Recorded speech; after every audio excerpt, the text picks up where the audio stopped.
Dans le cadre du programme de développement des partenariats et d'éducation en plaie et cicatrisation en Afrique, la Société française et francophone de plaie et cicatrisation a coordonné une mission au Cameroun en décembre 2015. Le docteur Romain Soumélé a créé en 2009 à Baleving, au Cameroun, un hôpital des plaies. Moi, Tsate, ça veut dire je te salue. Bonjour. Le Yemba, c'est la langue parlée dans le département de la Ménois du Cameroun, région de l'Ouest. Nous y sommes. On est dans la ville de Tchang et nous sommes donc à 15 km du village Baleving, où nous avons implanté l'hôpital des plaies. L'hôpital des plaies pour laquelle nous sommes venus en mission. Le réseau CICAT LR a développé un projet de télémédecine d'homoplaies et a donc mandaté le docteur Chloé Trial, qui a assuré l'éducation théorique et pratique en plaie et cicatrisation pendant cette mission, et l'ingénieur projet Olivier Sicard, qui était en charge de développer les moyens de communication télémédicaux avec la métropole sur Montpellier et Paris. Nous sommes aujourd'hui à l'hôpital des plaies de Baleving. Grâce aux amis de l'association médicale d'aide au Cameroun, on a pu créer cet hôpital des plaies qui aujourd'hui est opérationnel et compte à peu près 40 lits d'hospitalisation. Alors aujourd'hui, mesdames et messieurs, nous allons recevoir sur ce plateau deux médecins. Il s'agit du docteur Soumélé Romain, qui est le promoteur de l'hôpital des plaies de Baleving, et du docteur Trial Chloé, qui vient de Montpellier. Dans notre pays et dans beaucoup de pays d'Afrique, on pense toujours que les gens qui ont des plaies chroniques ont reçu un mauvais sort ou bien eux-mêmes ils ne sont pas normaux. Mais sachez qu'en France, on n'appelle pas ça plaie inguérissable. On dit que ce sont des plaies chroniques. Des ulcères chroniques, parce que ça dure depuis des années.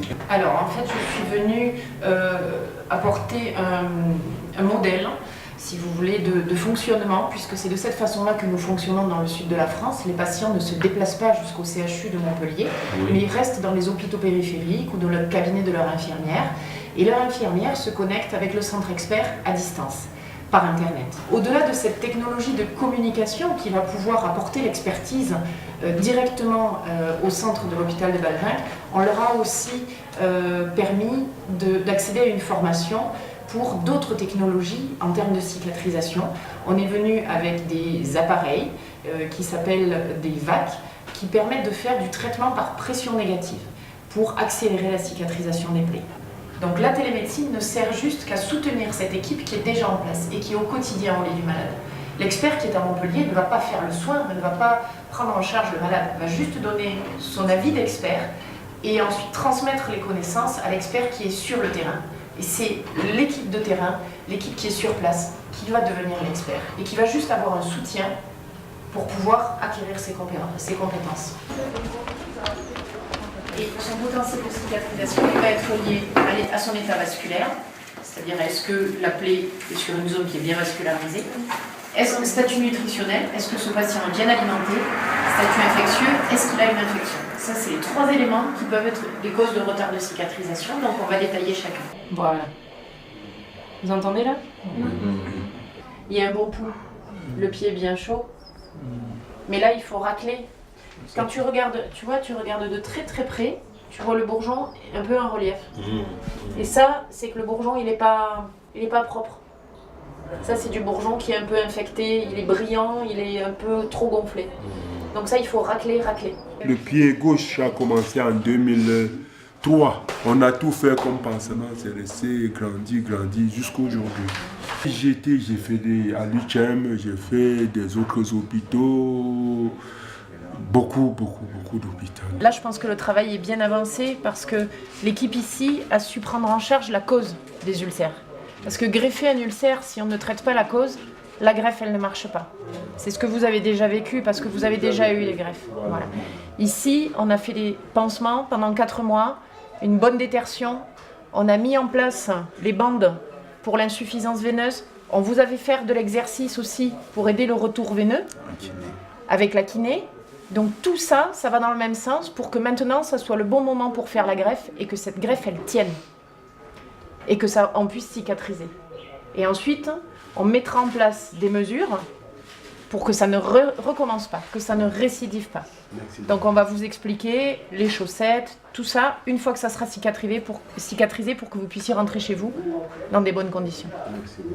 On va regarder tout à l'heure ton pansement avec la caméra pour le montrer à un docteur qui est à Paris.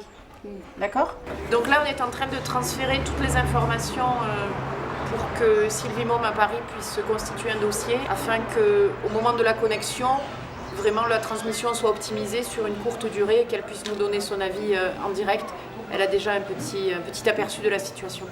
Nous sommes ici à l'hôpital des plaies de Balveng au Cameroun dans le cadre du projet d'Homoplay pour expérimenter les connexions via les satellites.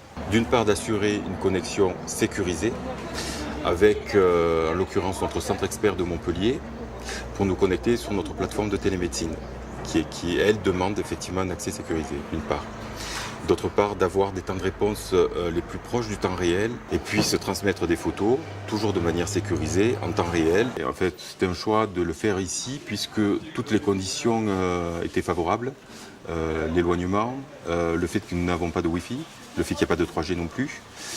Donc c'est le seul moyen que nous avions à notre disposition pour communiquer à distance, c'était via l'outil que nous a prêté le Centre national des études spatiales à Toulouse, l'outil qui s'appelle Bégan. C'est une sorte de PC qui nous permet de nous connecter au satellite.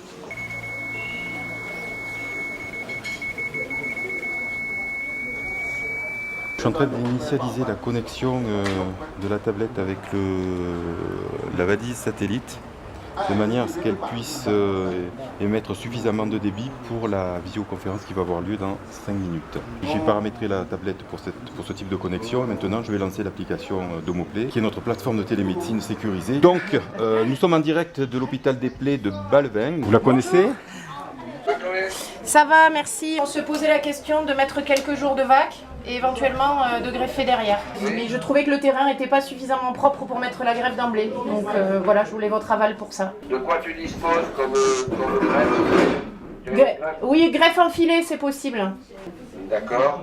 Et idéalement, compte tenu de la localisation, une greffe épaisse, mieux. Okay. Est-ce qu'il y a sur cette plaie, en haut de la plaie, vers le tendon d'Achille, est-ce que c'est un peu plus profond à cet endroit-là? C'est un petit peu plus creux. Alors je vais d'abord vous montrer Fabien, hop, qui est très content. Vous savez, le docteur de Montpellier qui lui dit bonjour et qui va regarder la plaie. Oui. Voilà. Qui regarde la plaie? C'est lui qui regarde la plaie. Oui, il est à Montpellier. De la France, on regarde votre plaie. Donc là, vous voyez une ulcération qui est relativement profonde, qu'on a commencé à déterger hier. Donc on a déjà bien avancé la détertion. Et d'ici la fin de la semaine, je pensais poser un vac là aussi. Il dit, c'est quoi la petite ficelle à gauche? Ah, vous voyez, ça fait rire tout le monde ici, parce que moi j'ai posé les mêmes questions. Donc Romain vous répond. Ben, en fait, ici, tous les patients ont cette ficelle autour de la plaie, parce qu'ils pensent toujours que c'est un mauvais sort. Donc eux, ils mettent ça pour prévenir les mauvais sorts et traiter aussi spirituellement. Et là, je vous vois vous prendre la tête. Voici Chloé, voici Romain. Ok. Donc Romain, voilà. Bonjour. On est en direct avec Sylvie Môme. Super. Donc regarde, je te présente la patiente. Je t'avais envoyé le dossier, donc il s'agit de Madeleine. Donc là, c'est à surveiller, voir il n'y a pas de signe évident de dégénérescence. Oui. Oui, là, c'est très bien, je vois bien. À mon avis, si tu déterges, tu peux mettre du vac. Ok. Parce que là, à la curette, tu vas pouvoir retirer de la fibrine avec de l'axilo et tu pourrais mettre un petit coup de vac. D'accord. La connexion, je dirais, elle, technique, se fait très rapidement et peut se faire, si elle s'est faite ici au Cameroun, peut se faire n'importe où dans le monde entier. Je te dis que ça a été formidable. Voir qu'on est en train de faire un pansement et puis directement, on nous parle de ce qu'il faut faire après de l'Europe, ça a été formidable. Vraiment, c'est incroyable.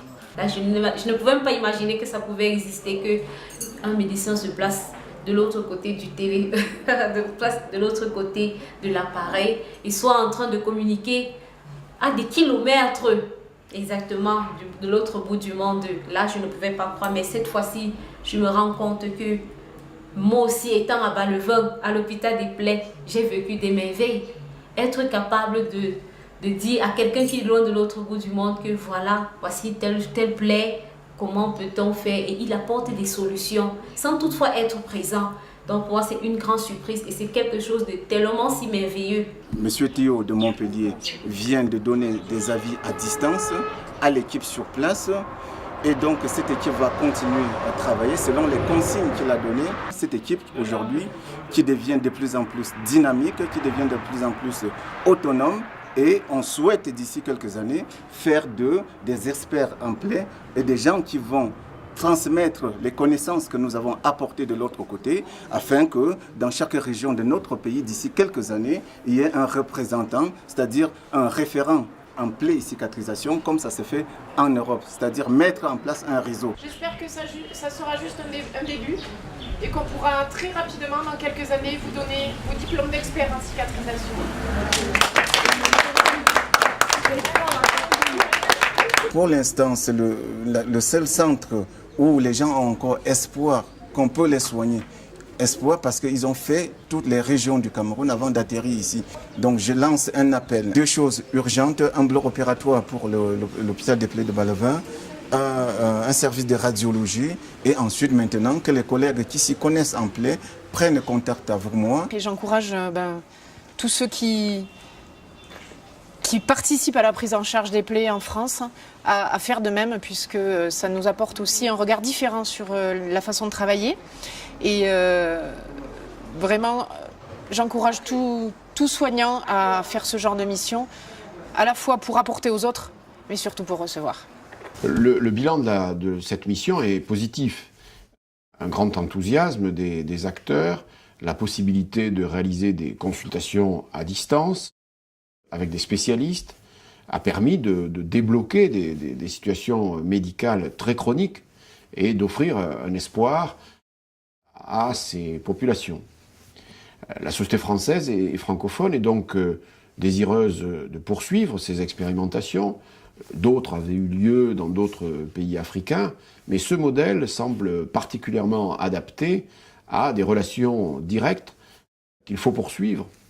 Pour cela, la société française investira nécessairement en temps humain et éventuellement en technique.